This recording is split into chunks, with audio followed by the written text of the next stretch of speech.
Après 21 jours de formation sur les thématiques de civisme, de gouvernance et de l'environnement, entre autres, la première cohorte de l'école de la citoyenneté a organisé le samedi dernier un espace culturel autour de la thématique paix et environnement. Cette première cohorte, composée d'une trentaine de jeunes, a ainsi convié des jeunes d'associations pour parler de corrélation entre paix et environnement, l'importance de la préservation de l'environnement et les valeurs sociales, entre autres. L'ambiance est avec Mamadou Souari.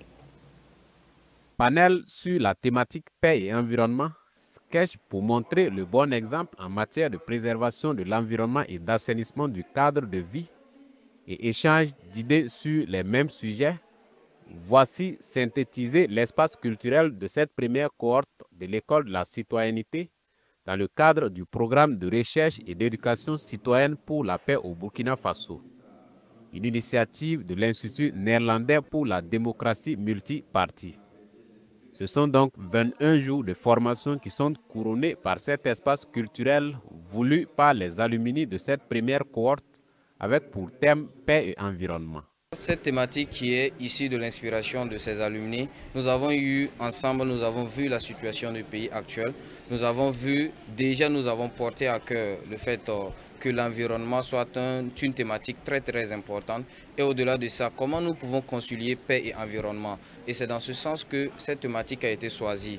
Pour le fait déjà que nous puissions sensibiliser la population sur cette question de l'environnement. Et au-delà de ça, montrer à la population également que c'est important que si nous sommes en paix avec l'environnement, si nous protégeons notre environnement, c'est une réalité qui pourrait nous permettre de pouvoir vivre en paix avec tout le monde. Parce que l'environnement déjà c'est une source de paix et au-delà de ça, on cultive la paix et beaucoup d'harmonie autour de cet environnement que nous allons protéger, notamment le sol, la salubrité et plein d'autres choses que nous pouvons faire autour de cette question de l'environnement. Ce matin, nous étions réunis autour d'une activité de la première cohorte de l'école de la citoyenneté, qui est un pan d'un programme du NIMD, le principe BF.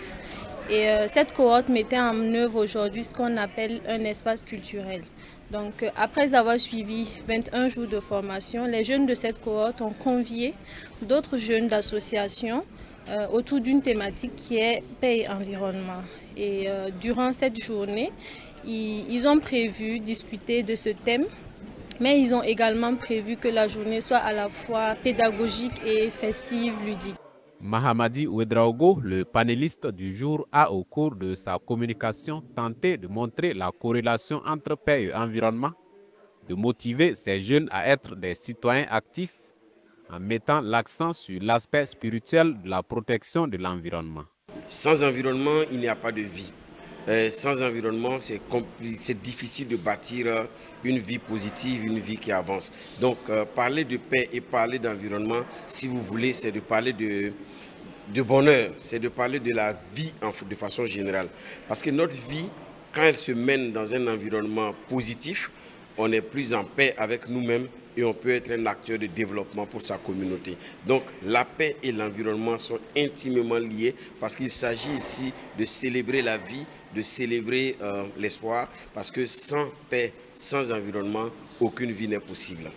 Cette première cohorte de l'école de la citoyenneté est composée d'une trentaine de jeunes qui ont été outillés durant 21 jours sur les questions de gouvernance, de civisme, de citoyenneté et bien d'autres.